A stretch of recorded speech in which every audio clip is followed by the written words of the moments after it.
Hi guys, আমরা এখন দামোদর নদে একটু ঘুরতে এসেছি। ঠিক আছে, সবাই এসছে, দেখো সবাই এসছে।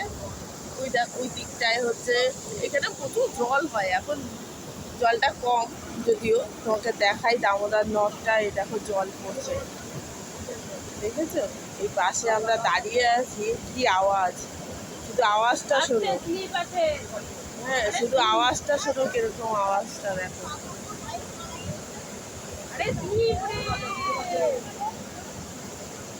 ওইভাবে পারবে।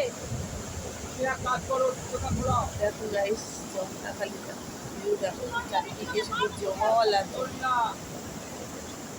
আর ওই দিকে যেগুলো বালি দেখছো, ওইগুলো বর্ষার সময় পুরো জলে ভরে যায়, একদম জলে ভরে যায়। যেগুলো দেখছো এগুলো সব জলে ভরে যায় তখন। ওই উঁচু জায়গাটা দেখছো, ওই উঁচু জায়গা অব্দি জলে ভরে যায়। লাস্টে নৌকায় সবাই পারাপারি হয়। এখন জলটা কম যেহেতু, ওই জন্য আমরা একদম এই বাঁধের কাছে আসতে পেরেছি। এই সময় তো আসতেই পারা যাবে না। চলো, ওকে, টাটা, বাই।